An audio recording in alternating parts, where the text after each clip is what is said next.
Hey everybody, Hi. Marker here with Jeanette Finicum. Jeanette Finicum. We're in McCall, Idaho, and it is beautiful here today. It's like 20 degrees though, so it's like super cold. I'm wearing an Arizona coat. Yeah, and we got snow everywhere. And what else? My no boots. No boots on. So we're cold, but it's beautiful. It's gorgeous up here in Idaho. If you guys ever get a chance to visit McCall, Idaho, they have beautiful shops, wonderful restaurants, and it's just a great little town to come visit. So why are we here? Why did we come to McCall this morning? We came this morning to talk to the editor of the Star News, and we were able to get in and see him, and he was very gracious. Tom Grove, he's the editor, and just a great guy, and was very gracious and cordial with us. And basically what we came to talk to him about was an article that was put out about the documentary that we showed last night in Cascade, Donnelly, Idaho, and then we showed episode 2 in Cascade last night. But the article had so many mentions of trigger buzzwords, trigger words like militia and fleeing law enforcement and begging to be killed by cops and just inaccuracies that I want to start having corrected in the media. I want to hold the media responsible for reporting inaccuracies. And what we did was, when we met with them, we pointed out the facts. We showed them that there is inaccuracies in the article, and then Tom pointed out to us is that he was relying on what he considered a reliable or a credible source. That had supposedly reviewed our film from before. And so what we did was we just said, hey, we believe that there is another side to look at here. There's other facts to pay attention to. Facts such as the faked threat assessment from Nevada that said that Lavoie was a top domestic terrorist threat. It was passed on to the FBI. Right, or the fact that Lavoie was never a militia member in any group whatsoever. None. Or the fact that no trespass notice had ever been served against Lavoie. Right. Or the fact that there was no warrant until the day after his death.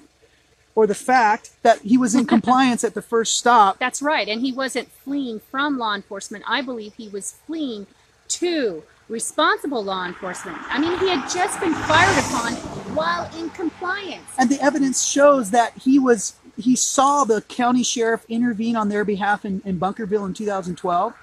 He saw the evidence that Sheriff McCabe in Mojave County had at least told the FBI and the BLM no guns. And then Lavoie testified in his own videos, we should never point guns at anyone. And he says, I don't intend to. He said, that would be really stupid of me to do that. So there's just a lot of evidence that's not portrayed in the media that it has the sense or the feel that there's a political skew.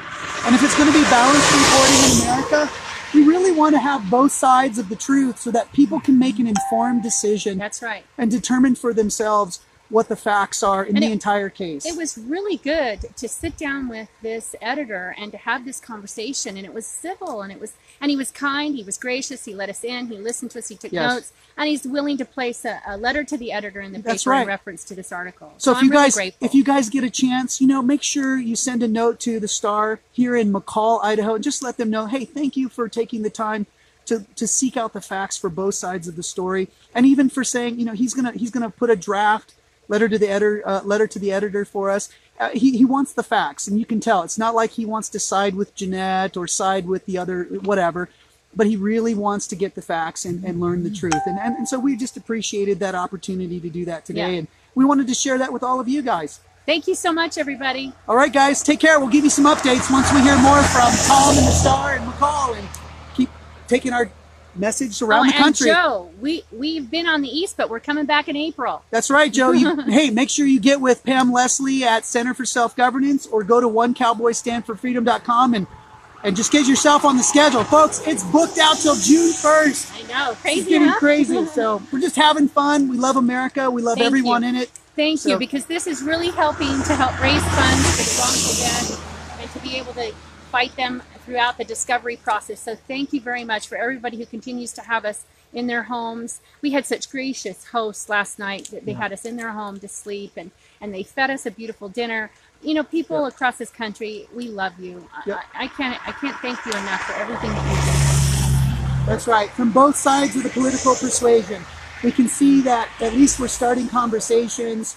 We're helping to change the way the media gets their facts, and we're really hoping to help your communities thrive by enjoying liberty and freedom again. Look at these trees. Isn't this gorgeous out here? Pretty? Look at this. Oh my gosh, it's gorgeous. All right. Well, we got to get back on the road, so we'll talk to you guys soon. See ya. Bye. Bye.